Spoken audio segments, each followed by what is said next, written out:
Mari kita naikkan syukur kepada Tuhan untuk kita memasuki pelajaran akhir zaman pada saat ini. Ku naikkan syukurku padamu Tuhan. Ku naikkan syukurku buat hari yang Kau beri, tak habis-habisnya kasih dan rahmat-Mu. Selalu baru dan tak pernah terlambat pertolongan-Mu. Besar setiamu di sepanjang hidupku. Katakan, ku naikkan syukurku buat hari yang Kau beri. Ku naikkan syukurku buat hari yang Kau beri, tak habis-habisnya kasih dan rahmat-Mu. Selalu baru dan tak pernah, selalu baru dan tak pernah terlambat pertolongan-Mu. Besar setiamu di sepanjang hidupku. Shalom Aleichem. Selamat berjumpa lagi bersama kami dalam pelajaran akhir zaman. Saudara, hari ini kita akan memasuki satu episode khusus tentang apa itu pengangkatan jemaat dan kedatangan Kristus kedua kali. Kita masih berada di modul kronologi akhir zaman. Dan bersama saya saat ini, saya Pendeta Insinyur Dhani Supangat. Saya didampingi dengan Bapak Denny Tumiwa dan Pak Raldi England. Kita akan terus memuji Tuhan memasuki season ini. Kita bawa hati kita pada Tuhan. Kita memasuki season ini dengan ucapan syukur. Bapa, Engkau sungguh baik. Bapa, Engkau sungguh baik. Kasih-Mu melimpah di hidupku. Kasih-Mu melimpah di hidupku. Bapa, ku berterima kasih. Bapa,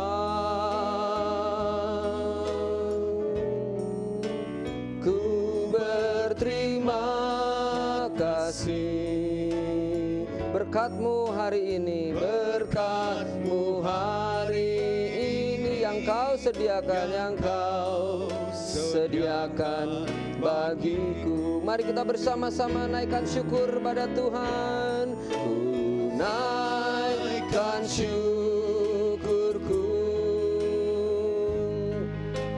buat hari yang Kau beri, tak habis-habisnya kasih dan rahmat-Mu.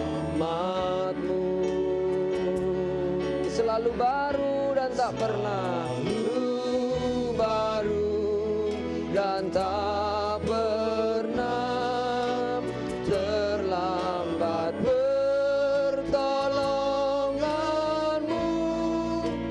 Besar setiamu di sepanjang hidupku. Besar setiamu, besar setiamu, besar setiamu, besar setiamu, besar setiamu, besar setiamu, besar setiamu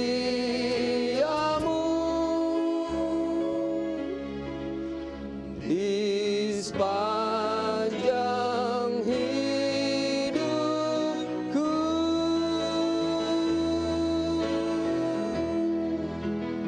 Sungguh kami bersyukur ya Bapa, untuk kami boleh kembali berkumpul, bersekutu bersama-Mu Tuhan, untuk menikmati hadirat Tuhan, menikmati kasih-Mu ya Tuhan, untuk menikmati pengajaran akhir zaman. Mari Bapa bawa kami untuk masuk dalam pengenalan akan firman-Mu. Buat kami mengerti setiap pesan-pesan Tuhan, buat kami memahami setiap rahasia firman-Mu. Bukakan pikiran kami, dan ketika firman disampaikan, kuasa Tuhan bekerja di antara kami. Terima kasih Bapa Surgawi, terima kasih Tuhan Yesus. Kami mulai Tuhan ibadah kami, dalam nama Yesus kami berdoa dan mengucap syukur. Haleluya.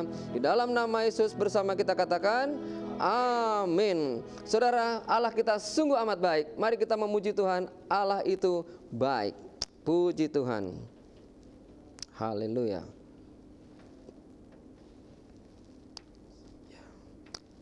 Mari kita siapkan hati kita terus untuk memberikan yang terbaik untuk Tuhan. Satu suara yang terbaik, satu hati yang terbaik, sebagai tanda kita mengucap syukur untuk Allah kita yang sungguh amat baik.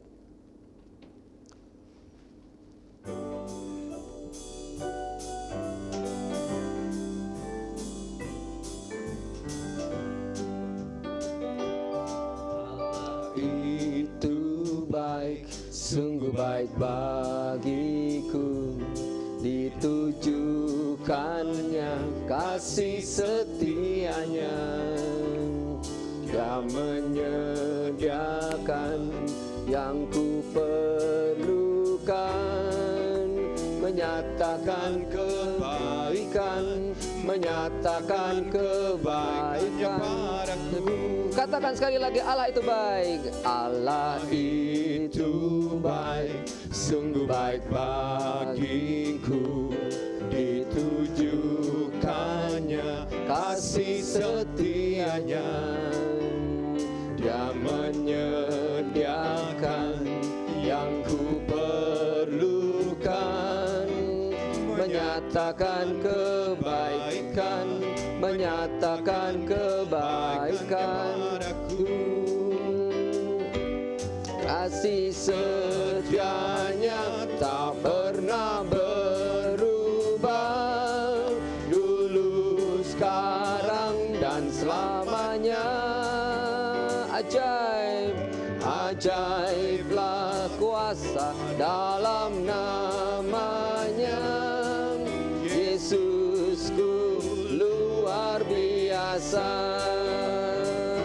Allah itu baik, sungguh baik bagiku, ditujukannya kasih setianya. Dia menyediakan yang ku perlukan, menyatakan kebaikan, menyatakan kebaikan, menyatakan kebaikannya padaku. Bersama, kasih setianya tak pernah berubah, dulu, sekarang, dan selamanya. Ajaiblah kuasa dalam namanya. Yesusku luar biasa, Yesusku luar biasa, Yesusku luar biasa, Yesusku luar biasa, Yesusku luar biasa. Haleluya. Sungguh Tuhan kita luar biasa. Dia yang akan datang kembali untuk mengangkat kita semua, dan Dia akan datang kembali untuk mendirikan kerajaan 1000 tahunnya. Nah saudara, mari kita siapkan hati kita untuk mendengar firman Tuhan. Kita puja Tuhan. Yesus Tuhan pengharapanku, ku percaya hanya kepadamu.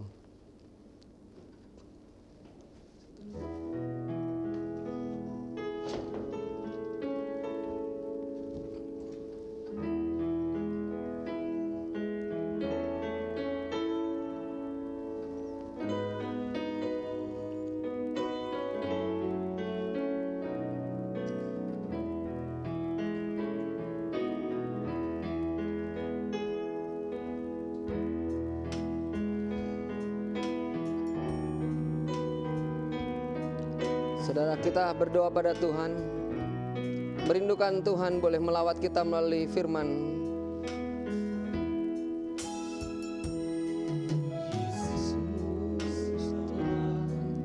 Pengharapanku, ku percaya hanya kepadamu, Yesus Allah perlindunganku, Engkau yang selalu ku puji. Katakan Yesus, Yesus Allah pengharapanku, ku percaya hanya kepadamu, Yesus Allah perlindunganku, Engkau yang selalu ku puji. Katakan mulutku penuh dengan pujian kepadamu ya Yesus Tuhan. Sepanjang hari ku beri penghormatan kepadamu ya Allahku. Kita katakan sekali, Yesus Engkaulah perlindungan, Yesus Engkaulah pengharapanku, ku percaya hanya kepadamu, Yesus Allah perlindungan, Yesus Allah perlindunganku, Engkau yang selalu ku puji. Dengan sungguh hati mulutku penuh dengan pujian kepadamu ya Yesus Tuhan. Sepanjang hari ku beri penghormatan kepadamu ya Allahku. Mulutku penuh dengan pujian, mulutku penuh dengan pujian kepadamu ya Yesus Tuhan. Sepanjang hari ku beri penghormatan kepadamu ya Allahku. Sepanjang hari ku beri penghormatan, sepanjang hari ku beri penghormatan kepadamu ya Allahku, kepadamu ya Allahku, kepadamu ya Allahku, kepadamu ya Allahku, kepadamu ya Allahku.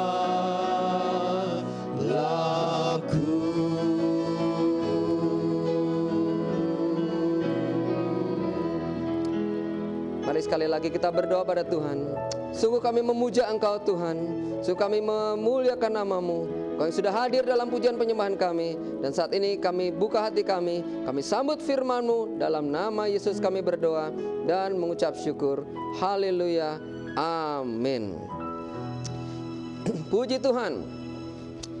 Saudara, kita berjumpa lagi dalam pengajaran berita akhir zaman. Dan kita memasuki tema tentang pengangkatan jemaat dan kedatangan Kristus kedua kali, merupakan bagian topik daripada session kelima.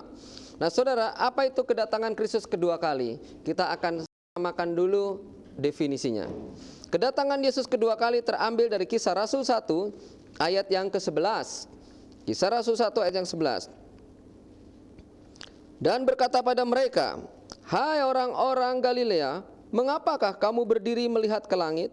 Yesus ini yang terangkat ke sorga meninggalkan kamu akan datang kembali dengan cara yang sama seperti kamu melihat dia naik ke sorga.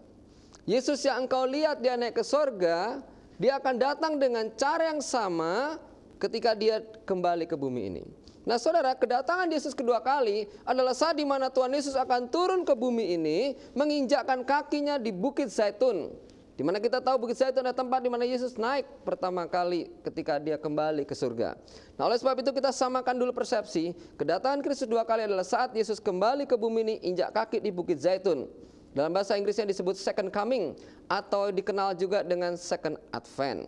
Nah, saudara, berita tentang kedatangan Kristus dua kali ini ada beberapa teori, ada beberapa pendapat. Pendapat pertama mengatakan bahwa kedatangan Yesus dua kali adalah satu kali saja terjadi. Ada yang mengatakan ada dua tahap. Ada juga yang mengatakan terjadi sebelum kerajaan 1000 tahun. Ada yang mengatakan terjadi sesudah kerajaan 1000 tahun. Nah, saudara, di dalam transparan yang akan kita saksikan, kita akan melihat bahwa kita mulai dari peta zaman, di mana di dalam peta zaman itu kita melihat bahwa sekarang kita ini sedang memasuki masa menjelang kerajaan 1000 tahun. Di dalam pelajaran yang lalu, di dalam peta zaman kita sudah belajar ada nubuatan 6 hari penciptaan. Dan 6 hari penciptaan itu digambarkan satu hari di hadapan Tuhan 1000 tahun, dan 1000 tahun sama seperti satu hari. Jadi kalau 6 hari berarti ada 6000 tahun sejarah manusia. Dan 6000 tahun sejarah manusia itu terbagi dalam 3 bagian, yaitu 2000 tahun, 2000 tahun, dan 2000 tahun. Nah, saudara, 2000 tahun yang pertama adalah saat dimana dari Adam sampai Abraham, masa Adam sampai Abraham. Kemudian dari Abraham sampai Yesus datang pertama kali ke dunia ini, itu terjadi 2000 tahun berikutnya. Jadi sudah terpakai 4000 tahun. Dan kita langsung menuju kepada peta zaman yang 2000 tahun, 2000 tahun. Dan kita kemudian melihat ada dari hari kelima dan hari keenam ada menjelang Yesus datang kembali ke dunia ini ada 2000 tahun terakhir. Mari kita saksikan peta zaman berikut ini. Nah, saudara, kita sudah belajar di peta zaman ini 2000 tahun pertama, 2000 tahun kedua, dan ini ada 2000 tahun ketiga. Ini sudah terpakai 6000 tahun. Sekarang sudah tahun 2001 dan ini ditafsirkan 2000 tahun terakhirnya adalah saat kita menantikan Yesus datang kedua kali. Kedatangan Yesus dua kali adalah saat di mana Yesus turun dari surga sampai injak kaki di Bukit Zaitun mendirikan kerajaan 1000 tahun. Nah, saudara, di dalam konsep tentang akhir zaman ini, tadi saya sudah sampaikan ada beberapa teologia. Yang pertama mengatakan ada amilenium. Amilenium adalah tidak ada kerajaan 1000 tahun. Dan saya tidak tahu mengapa mereka menafsirkan demikian, karena Alkitabnya sama, ada kerajaan 1000 tahun. Yang kedua mengatakan post milenium. Post milenium yaitu mengatakan bahwa Yesus datang sesudah kerajaan 1000 tahun. Kemudian ada yang pre-milenium. Yang ketiga adalah kelompok pre-milenium adalah Yesus datang sebelum kerajaan 1000 tahun. Nah, sebelum kerajaan 1000 tahun ini terbagi dalam 2 kelompok lagi, yaitu kelompok yang mengatakan ada 7 tahun masa kesukaran. Di mana 7 tahun ini ada langsung penuh, nanti kita akan lihat. Tetapi ada yang terbagi 2, yaitu 3,5 tahun pertama sudah dipakai di sini. Jadi sebelum Yesus mati di kayu salib, sudah ada 3,5 tahun pertama di sini terpakai. Baru nanti 3,5 tahun kedua ini adalah masa antikris, dan di sini Yesus akan turun kembali ke dunia. Nah, kemudian kedatangan Kristus kedua kali itu kemudian dibagi dalam 2 kelompok. Ada yang namanya pengangkatan jemaat dan kedatangan Kristus dua kali. Nah, kelompok yang 3,5 tahun di sini dan 3,5 tahun di sini, mereka menceritakan bahwa pada waktu awal 3,5 tahun kedua, orang-orang Kristen akan disingkirkan ke padang gurun. Mereka disingkirkan ke padang gurun, baru setelah 3,5 tahun kedua berakhir, maka orang Kristen akan diangkat sesaat, kemudian turun lagi ke bumi ini, kemudian memerintah bersama Kristus dalam kerajaan 1000 tahun. Kemudian ada pendapat lain yang menyatakan bahwa 7 tahun itu tidak bisa terpisah, seperti yang tadi sudah saya jelaskan, ada yang 3,5 tahun di sini, 3,5 tahun di sini. Nah, saudara, kita akan melihat berita berikutnya di dalam transparan berikutnya.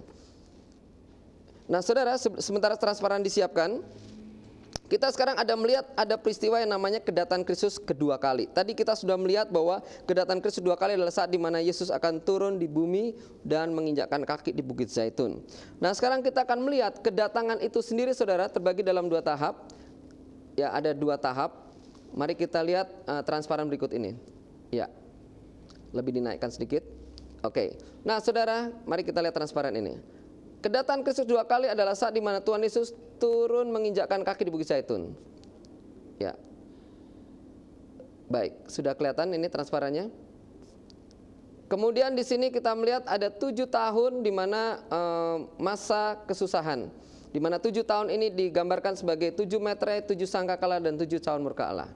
Tadi saya sudah jelaskan ada 3,5 tahun pertama ada yang sudah terpakai di sebelum Yesus disalibkan.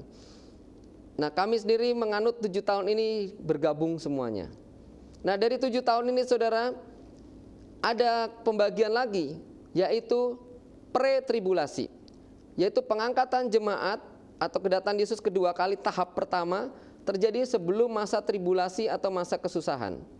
Kemudian ada mid-tribulasi, yaitu pengangkatan terjadi pada pertengahan 7 tahun. Artinya pengangkatan dan kedatangan Yesus kedua kali itu dianggap sama. Jadi dianggap sama. Kemudian ada lagi yang mengatakan post-tribulasi, yaitu pengangkatan langsung turun Yesus kembali ke bumi ini. Jadi pengangkatan terjadi sesudah masa kesusahan 7 tahun.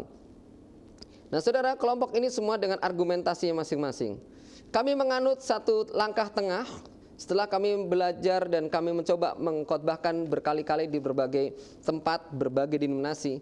Akhirnya kami menemukan satu jalan tengah untuk supaya tidak terjadi perbedaan persepsi dan penafsiran. Nah saudara, di sini kami menggunakan istilah pengangkatan jemaat dan kedatangan Kristus dua kali adalah beda. Jadi pengangkatan jemaat itu bukan kedatangan Yesus Kristus dua kali, tetapi adalah saat di mana Tuhan Yesus akan menjemput umatnya, mengamankan umatnya dari masa murka Allah. Dan nanti kita akan bahas lebih lanjut di dalam penjelasan firman Tuhan. Nah saudara, di sini saudara ada beberapa penafsiran. Kembali lagi ke gambar transparan. Pertama, kita sepakati kedatangan Kristus kedua kali adalah saat di mana Yesus turun sampai injak kaki di Bukit Zaitun, masuk dalam kerajaan 1000 tahun. Tetapi saudara, di sini ada peristiwa namanya pengangkatan jemaat, adalah saat Yesus turun cuma sampai di angkasa, nanti kita lihat ayatnya, untuk mengamankan gereja dari masa murkanya. Tetap ada penyingkiran ke padang gurun. Ini terambil dari Wahyu 12. Kalau saudara sudah mempelajari akhir zaman, nanti kita bahas lebih dalam lagi. Kita menganut ada yang disingkirkan, tapi yang disingkirkan adalah bangsa Israel. Bangsa Israel disingkirkan ke padang gurun, dan kita akan pelajari di bab 6, session 6, khusus tentang Israel jam Allah. Sementara orang-orang Kristen setelah diangkat, dia diamankan di Firdaus, di satu tempat di mana kita akan mengalami takhta pengadilan Kristus. Kemudian ada pesta perjamuan kawin anak domba. Baru setelah itu turun kembali bersama Kristus ke bumi, masuk dalam kerajaan 1000 tahun. Nah saudara, itu adalah garis besar daripada pelajaran yang akan kita perdalam. Mari saudara, sekarang kita masuk dalam pelajaran tentang kedatangan Kristus kedua kali. Tentang kedatangan Kristus kedua kali, ini dikupas ataupun dibahas secara detail di dalam Zakaria. Nah saudara, kalau saudara mempunyai Alkitab, saudara bisa membuka di dalam Zakaria 14. Di dalam Zakaria 14 kita lihat dari ayat yang keempat terlebih dahulu. Zakaria 14 ayat yang keempat. Pada waktu itu kakinya akan berjejak di Bukit Zaitun. Nah perhatikan saudara, kedatangan Kristus kedua kali adalah saat di mana Tuhan Yesus menginjakkan kakinya di Bukit Zaitun. Ya, dia menginjakkan kakinya di Israel sana. Itu kita sepakati. Kemudian yang kedua, ayat yang kedua, Zakaria 14 ayat 2. Aku akan mengumpulkan segala bangsa untuk memerangi Yerusalem. Kota itu akan direbut, rumah-rumah akan dirampoki, perempuan-perempuan akan ditiduri. Setengah dari penduduk kota itu harus pergi ke dalam pembuangan, tetapi selebihnya dari bangsa itu tidak akan dilenyapkan dari kota itu. Kemudian Tuhan akan maju berperang. Perhatikan, Tuhan maju berperang melawan bangsa-bangsa itu seperti ia berperang pada hari pertempuran. Situasi pada waktu Yesus datang kembali ke bumi ini, second coming, kedatangan Kristus dua kali, keadaan dunia dalam keadaan perang Harmagedon. Sedang mengalami peperangan, perang dunia terakhir umat manusia. Nah, saudara, kita boleh melihat di dalam transparan, kita kembali ke transparan. Di dalam teologia bahasa Yunaninya, kedatangan Kristus kedua kali itu adalah parousia. Parousia adalah Tuhan Yesus menyatakan diri kepada semua orang. Artinya semua mata memandang dia. Tidak peduli ini orang yang sudah Kristen ataupun yang tidak Kristen, mereka semua memandang. Semua mata memandang dia. Nah, suasananya terjadi adalah perang Harmagedon. Tercatat dalam Zakaria 14 ayat 2 sampai 3 dan Wahyu 19 ayat 11 sampai 16. Tuhan maju berperang. Kemudian di sini Tuhan Yesus menginjakkan kaki di Bukit Zaitun. Di dalam Zakaria 14 ayat 4 tadi kita sudah baca, dia menginjakkan kaki di Bukit Zaitun. Lalu saya akan membacakan untuk saudara Zakaria 14 ayat 5. Ciri yang ketiga adalah Yesus datang bersama orang-orang kudusnya. Yesus datang rombongan, tidak sendirian. Di dalam ayat yang kelima bagian B, bagian bawah, lalu Tuhan Allahku akan datang dan semua orang kudus bersama-sama dengan dia. Semua orang-orang kudus bersama-sama dengan dia. Nah, kita perhatikan ini. Yesus tidak datang sendirian, tetapi dia datang rombongan. Di dalam kitab Yudas dikatakan, di dalam Yudas 1, Tuhan berkata, ayat 14, saya bacakan untuk saudara. Juga tentang mereka, Henokh, keturunan ketujuh dari Adam, telah bernubuat.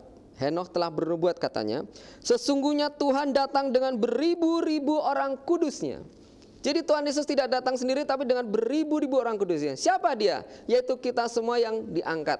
Kita semua yang sudah masuk tahta pengadilan Kristus. Kita semua menggunakan mahkota, menggunakan jubah kemuliaan, jubah lenan halus. Kita akan turun ke bumi untuk apa? Untuk memerintah bersama Kristus 1000 tahun lamanya. Jadi saudara, ini berita sukacita bahwa saudara, kita akan menjadi kepala negara, kita akan menjadi raja, kita akan menjadi presiden. Nah, berapa besar kerajaan yang akan kau pimpin dalam kerajaan 1000 tahun nanti, tergantung apa yang kita lakukan sekarang ini.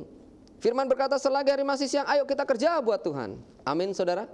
Nah, kalau saudara giat di dalam Tuhan, saudara sungguh-sungguh dalam Tuhan, maka pada waktu kerajaan 1000 tahun dimulai, Tuhan berkata, selamatlah hambaku, engkau jadi presiden di Amerika.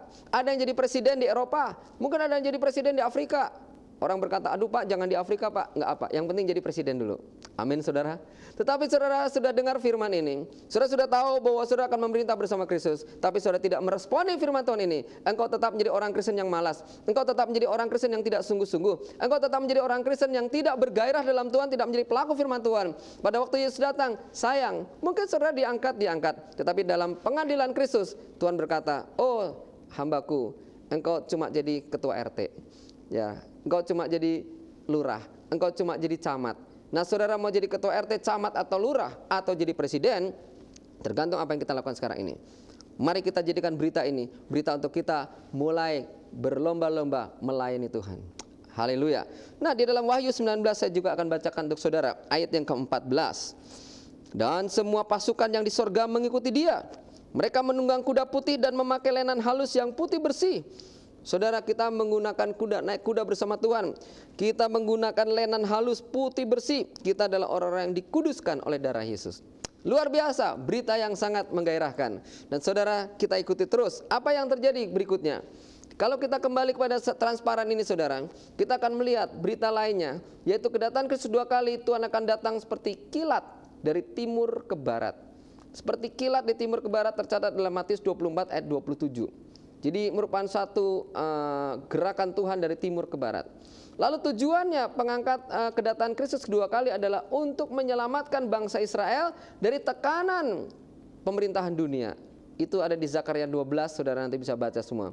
Pada waktu itu orang Israel menjerit, mereka menangis, dan tangisannya sampai ke surga. Dan orang-orang Israel ditolong oleh Tuhan. Tuhan turun ke bumi untuk menolong Israel dari jepitan atau dari himpitan tentara-tentara dunia yang masuk dalam perang Harmagedon. Terakhir, Yesus datang untuk mendirikan kerajaan 1000 tahun. Dia datang untuk memerintah dalam kerajaan 1000 tahun. Di dalam Zakaria 14 ayat 16 dan 17 saya akan bacakan untuk saudara.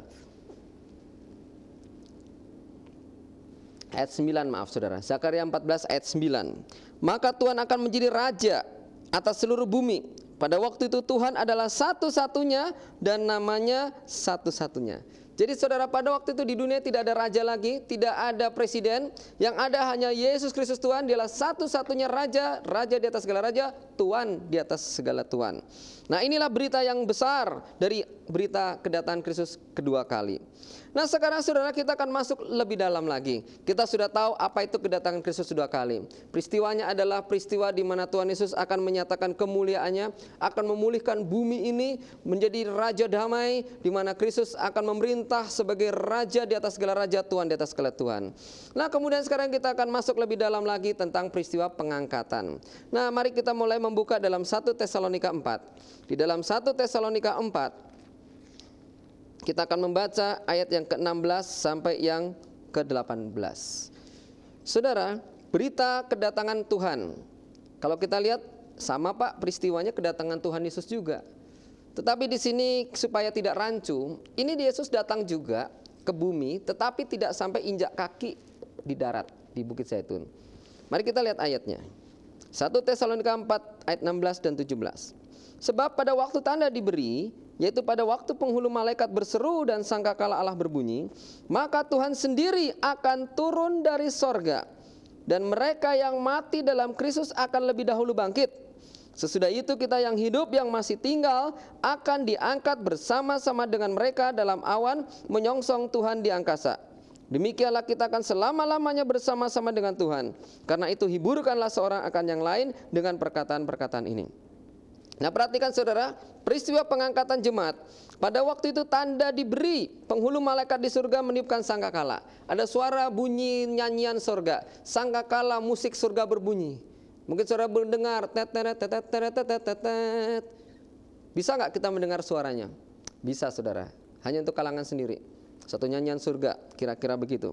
Nah, pada waktu tanda berbunyi, maka Tuhan sendiri akan turun dari sorga. Nah, mari kita lihat saudara di dalam transparan berikut ini. Peristiwa pengangkatan jemaat. Pengangkatan ini dalam bahasa Yunaninya adalah epifania, yaitu di mana Tuhan Yesus akan menyatakan diri kepada mempelainya.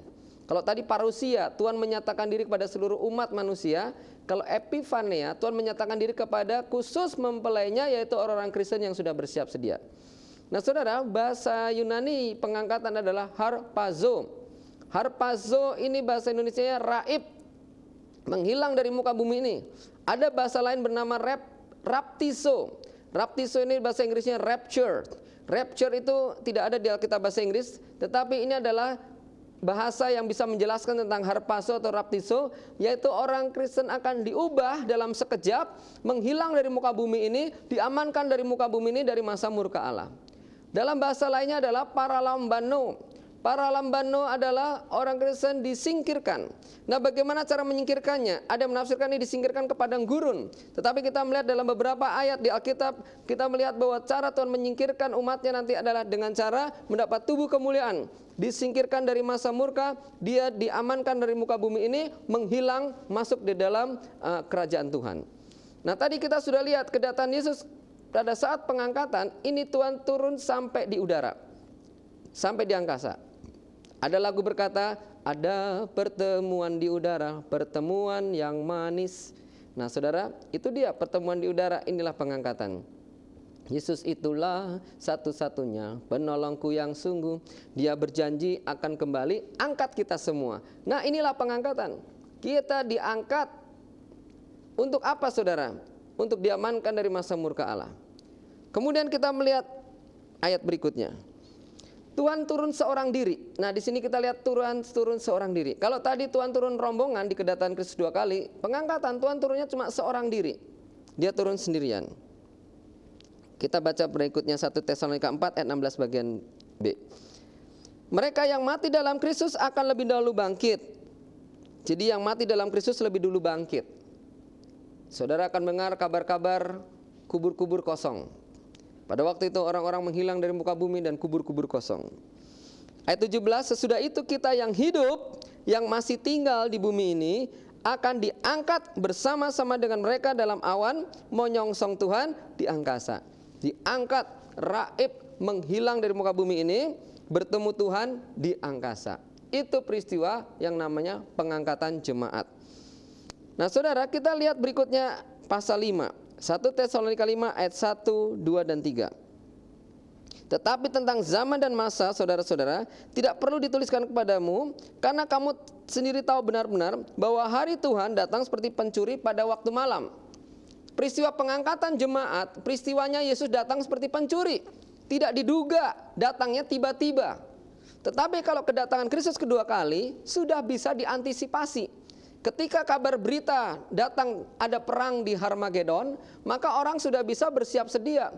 Orang sudah bisa mengantisipasi bahwa Yesus akan segera datang. Tetapi peristiwa pengangkatan, keadaan dunia seperti biasa. Orang ada makan, minum, ada berdagang dan sebagainya. Tidak ada tanda yang jelas, tiba-tiba orang Kristen menghilang dari muka bumi ini. Dikatakan di sini dia datang seperti pencuri pada waktu malam. Tidak ada tanda yang jelas. Ayat yang ketiga, apabila mereka mengatakan semuanya damai dan aman, maka tiba-tiba mereka ditimpa oleh kebinasaan. Seperti seorang perempuan yang hamil ditimpa oleh sakit bersalin, mereka pasti tidak akan luput. Apabila mereka mengatakan semua damai dan aman. Peristiwa pengangkatan jemaat, keadaan dunia aman dan damai. Tidak ada perang. Tiba-tiba ada aman, secure bahasa Inggrisnya. Secure artinya aman, aman dalam bidang ekonomi, dalam bidang segala sesuatu. Memang perampok masih ada, penjahat ada. Tetapi sistem dunia pengamanannya sudah lebih baik. Dikatakan di sini pada waktu mereka aman dan damai, mereka ditimpa kebinasaan. Siapa ini? Mereka yang tertinggal. Mereka yang tidak berjaga-jaga, mereka akan tertinggal dan mereka pasti tidak akan luput. Dalam Alkitab bahasa Inggrisnya, they cannot run, they cannot hide. They can run but they cannot hide. Mereka bisa berlari tapi mereka nggak bisa sembunyi. Antikris akan mengejar kemanapun mereka sembunyi, pasti ketahuan. Itu dikenal dengan masa susah, masa kesusahan, masa antikris. Nah, untuk apa peristiwa pengangkatan itu terjadi? 1 Tesalonika 5 ayat yang ke-9. 1 Tesalonika 5 ayat yang ke-9. Karena Allah tidak menetapkan kita untuk ditimpa murka, tetapi untuk beroleh keselamatan oleh Yesus Kristus Tuhan kita. Jadi saudara, kita ini diangkat untuk diluputkan dari masa murka. Kita diluputkan dari masa murka Allah. Hal ini tercatat juga di dalam kitab Lukas. Di dalam Lukas 17 memang ada dua tafsiran tentang peristiwa Nuh dan peristiwa Lot. Saya bacakan untuk saudara ayat yang ke-24. Lukas 17 ayat yang ke-24. Dikatakan, sebab sama seperti kilat memancar dari ujung langit yang satu ke ujung langit yang lain, demikian pula lah kelak halnya halnya anak manusia pada hari kedatangannya. Seperti kilat memancar dari ujung langit satu ujung langit yang lain, di atas saudara. Nah, apa yang terjadi? Tuhan Yesus cuma sampai di angkasa. Tuhan cuma sampai di udara, tidak sampai ke bumi. Demikianlah Yesus pada hari kedatangannya pada waktu menjemput umatnya. Nah, dikatakan di sini ayat 26, sama seperti terjadi pada zaman Nuh, demikian pula lah halnya kelak pada hari-hari anak manusia. Peristiwa pengangkatan itu seperti zaman Nuh keadaannya. Ayat 27, mereka makan minum, mereka dikawinkan sampai kepada hari Nuh masuk dalam bahtera, lalu datanglah air bah dan membinasakan mereka semua. Ayat yang ke-28, demikian juga seperti yang terjadi di zaman Lot. Mereka makan dan minum, mereka membeli dan menjual, mereka menanam dan membangun. Tetapi pada hari Lot pergi keluar dari Sodom, turunlah hujan api dan belerang dari langit dan membinasakan mereka semua. Demikianlah halnya kelak pada hari di mana anak manusia menyatakan dirinya. Menyatakan dirinya ini bahasa Yunaninya epiphania. Pada saat di mana Tuhan Yesus menyatakan pada muridnya, pada mempelainya bahwa dia adalah kekasihnya. Nah, itu peristiwa pengangkatan. Hal ini dibuktikan dengan ayat yang ke-34. Aku berkata kepadamu, pada malam itu ada dua orang di atas satu tempat tidur. Yang seorang akan dibawa, yang lain ditinggalkan. Dua orang suami istri, suaminya udah taubat, istrinya belum. Pada waktu Yesus datang menjemput, suaminya terangkat, istrinya tertinggal. Atau terbalik, suaminya yang tertinggal, istrinya terangkat. Salah satu bisa dibawa dan tertinggal. Ayat 35, ada dua orang perempuan bersama-sama menghilang, yang seorang akan dibawa dan yang lain ditinggalkan. Kalau ada dua orang di ladang, yang seorang akan dibawa dan yang lain akan ditinggalkan. Sama-sama kerja, ketika dalam kesibukan, aktivitas seperti biasa, makan minum, mereka melakukan aktivitas dagang dan sebagainya. Tetapi saudara, seorang yang sudah siap, dia akan diangkat. Dia bertemu Tuhan di angkasa. Yang satu tertinggal di bumi, masuk dalam masa kesusahan, masuk dalam masa murka Allah, masuk masa antikristus. Nah, tadi dikatakan peristiwanya seperti zaman Nuh, zaman Lot. Nah, mari kita lihat kepada transparan berikut ini sebagai rangkuman dari apa yang kita pelajari tadi. Di sini kita lihat keadaan dunia dalam keadaan aman dan damai. Sementara kalau kedatangan Kristus kedua kali tadi, keadaan dunia perang Harmagedon. Pengangkatan dunia aman dan damai, secure, aman. Kemudian di sini Yesus datang sampai di udara di angkasa. Sementara kalau kedatangan Kristus 2 kali, Yesus turun sampai injak kaki di bumi. Di sini Yesus datang seorang diri. Kalau kedatangan Kristus kedua kali, Yesus datang bersama rombongan. Lalu di sini Yesus datang seperti kilat di langit. Kalau tadi seperti kilat dari timur ke barat, kalau di sini di langit. Kemudian kalau kedatangan Kristus 2 kali, Yesus datang menolong bangsa Israel. Di sini Yesus datang melindungi gerejanya dari masa murka Allah. Yesus datang untuk melindungi gerejanya dari masa hukuman Tuhan, dari masa kesusahan besar. Nah, saudara, kita sudah melihat di sini apa kaitannya dengan Nuh dan Lot. Nah, saudara, Nuh diamankan dulu masuk dalam bahtera. Nuh dibawa masuk dalam bahtera. Coba kita lihat ketransparan yang sebelumnya tentang murka-murka Tuhan. 21 murka, ya, peta zaman. Nah, mari kita lihat hubungannya dengan pengangkatan. Baik, saudara, saya bawa untuk ketransparan berikut ini. Saudara, peristiwa seperti Nuh dan seperti Lot. Nuh diamankan dulu masuk dalam bahtera, setelah itu dunia mengalami banjir besar, mengalami air bah. Lot istrinya dibawa keluar dari Sodom dan Gomora, diamankan. Setelah itu dunia mengalami hujan api, hujan belerang. Demikian juga jemaat Tuhan akan diamankan dari muka bumi ini. Setelah itu dunia mengalami 21 macam murka Allah. Ada 7 meterai, 7 sanggakala, 7 cawan murka Allah akan dicurahkan atas dunia ini. 3,5 tahun pertama di sini Romawi baru akan berkuasa. Sekarang sudah teridentifikasi dia adalah Uni Eropa. Dan 3,5 tahun kedua inilah nanti masa antikris, di mana antikris akan memerintah dunia dengan kejam, dia diktator dunia. Jadi kita mengerti sekarang pengangkatan jemaat adalah Yesus datang untuk mengamankan jemaatnya, mempelainya dari masa murka Tuhan. Nah, saudara, lalu orang bertanya, bagaimana peristiwa pengangkatan itu akan terjadi, Pak? Mari kita tutup pemberitaan firman Tuhan pada session ini. Kita buka 1 Korintus. 1 Korintus 15. Ayat yang ke-51 dan ayat yang ke-52. 1 Korintus 15 ayat 51 dan 52. Sesungguhnya aku menyatakan kepadamu suatu rahasia. Perhatikan, ini adalah suatu rahasia, secret, confidence. Satu hal yang sangat unik, tertutup. Kita tidak akan mati semuanya, tetapi kita semuanya akan diubah dalam sekejap mata. Pada waktu bunyi nafiri yang terakhir, sebab nafiri akan berbunyi dan orang-orang mati akan dibangkitkan dalam keadaan yang tidak dapat binasa, dan kita semua akan diubah. Nah, saudara, peristiwa pengangkatan jemaat adalah peristiwa di mana orang-orang Kristen akan mendapat tubuh kemuliaan, akan mendapat tubuh yang baru, tubuh kebangkitan. Sama seperti pada waktu Yesus bangkit dari kematian, dia mendapatkan tubuh kemuliaan, dia bisa menghilang ke sana kemari, tetapi dia bisa dijamah, dia bisa diraba.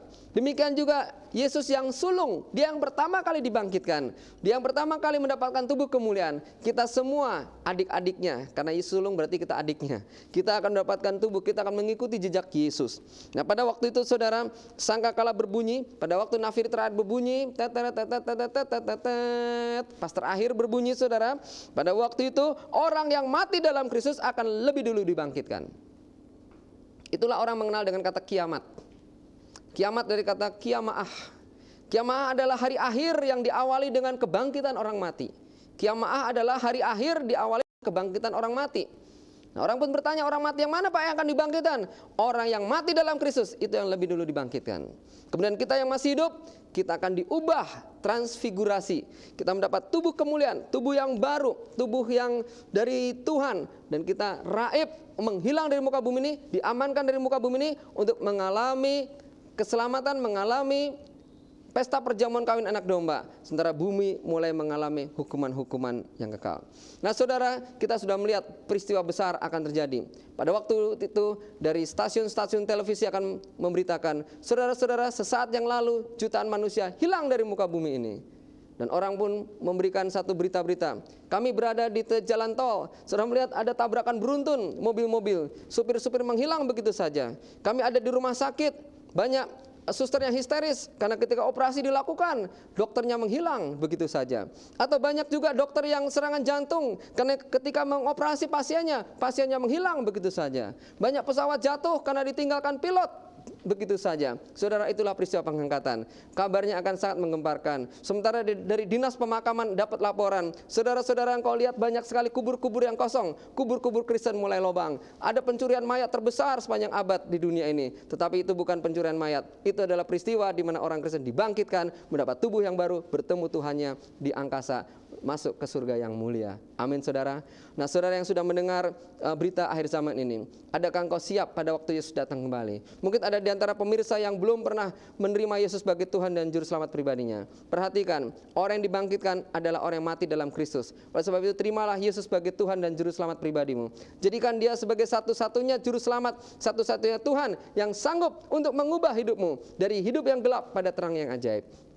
Dan bagi saudara yang sudah dalam Tuhan, mari kita lebih giat di dalam Tuhan. Mari kita menjadi pelaku-pelaku firman Tuhan. Mari kita menjadi orang yang takut akan Tuhan. Mari menjadi orang yang cinta firman Tuhan. Mari kita lebih serius lagi menjadi orang Kristen. Karena inilah waktu yang paling menentukan. Hari-hari ini adalah jahat. Berjaga-jagalah, waspadalah. Karena kita tidak tahu kapan anak manusia itu akan datang.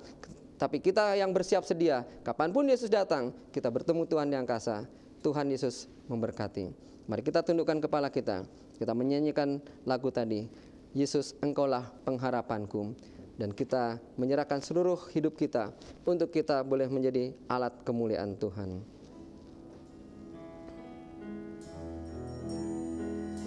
Haleluya.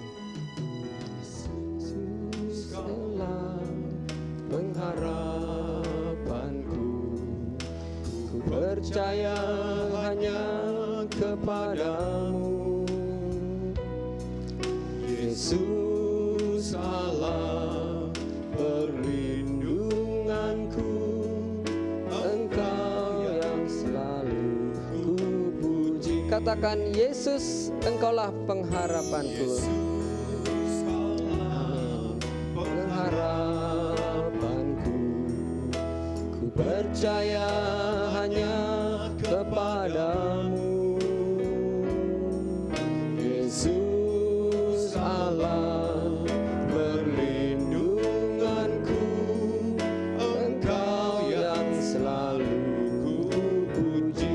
Mari katakan, sepanjang hari ku beri penghormatan.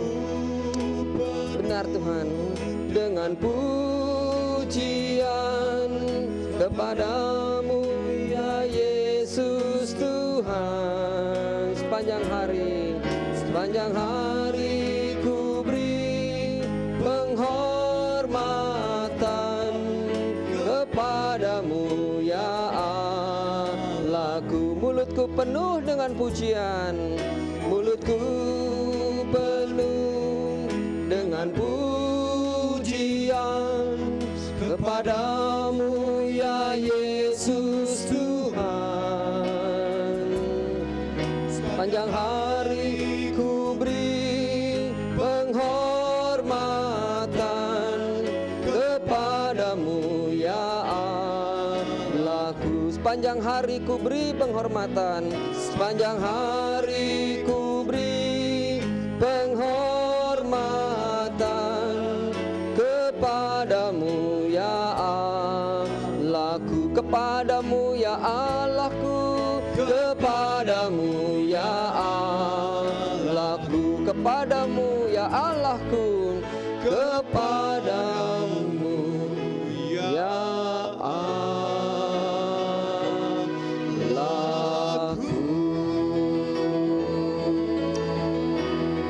Haleluya. Mari kita berdoa. Bapa, kami bersyukur Tuhan untuk peristiwa ajaib yang akan terjadi atas muka bumi ini. Engkaulah Yesus, satu-satunya utusan Allah yang sudah naik ke surga dan tidak lama lagi akan datang kembali. Engkaulah satu-satunya utusan Allah yang akan datang kembali memerintah di bumi ini. Oleh sebab itu Bapa, kami bersyukur untuk berita kedatangan-Mu kedua kali, bahwa Engkau akan datang untuk menginjakkan kaki di Bukit Zaitun pada saat perang Harmagedon terjadi, untuk mendirikan kerajaan 1000 tahun. Dan Engkau menetapkan kami menjadi imam dan raja bersama Engkau. Oleh sebab itu mari Bapa, jadikan kami umat yang semakin hari semakin hormat akan Tuhan dan semakin taat dan semakin menjadi pelaku-pelaku firman Tuhan. Tuhan, mungkin ada di antara umat-Mu yang menyaksikan siaran ini, ada di antara umat-Mu yang belum percaya dan mengenali sebagai Tuhan dan Juru Selamat pribadinya. Mari Tuhan jamahlah, karena yang akan diangkat, yang akan mengalami peristiwa ajaib ini adalah mereka yang hidup dalam Kristus dan yang mati juga di dalam Kristus. Oleh sebab itu, saudaraku yang dikasihi Tuhan, mungkin engkau belum pernah mengundang Kristus dalam hidupmu. Percayalah, katakan, Tuhan, aku percaya kepadamu. Aku percaya engkau sebagai Tuhan dan juru selamat hidupku. Aku mengundang engkau masuk dalam kehidupanku. Jadilah Tuhan dan Raja. Catatlah namaku dalam kitab kehidupanmu. Demikianlah saudara berdoa, dan ketika itu saudara akan mengalami satu kelahiran yang baru. Dan Bapa, kami juga berdoa untuk setiap umatmu yang sudah belajar akhir zaman ini. Berikan terus gairah dan semangat untuk membaca Alkitab, gairah dan semangat untuk menggali firman Tuhan. Dan terlebih dari itu, bangkitkan roh doa, roh penyembahan, dan cintakan Tuhan yang lebih dan lebih dalam lagi atas umatmu yang sudah menyaksikan siaran ini. Terima kasih Bapa Surgawi, kami serahkan doa dan permohonan kami dan ucapan syukur kami. Dalam nama Yesus kami berdoa dan mengucap syukur. Haleluya, bersama katakan amin. Saudaraku, saya Pendeta Insinyur Dhani Supangat bersama kami tim dari Menara Doa, Bapak Denny Tumiwa dan Bapak Raldi England, dan semua hadirin bersama di tempat ini, kami mengucapkan terima kasih atas perhatian saudara, dan kita jumpa lagi dalam pelajaran akhir zaman dalam session yang berikutnya. Tuhan Yesus memberkati. Shalom Aleichem.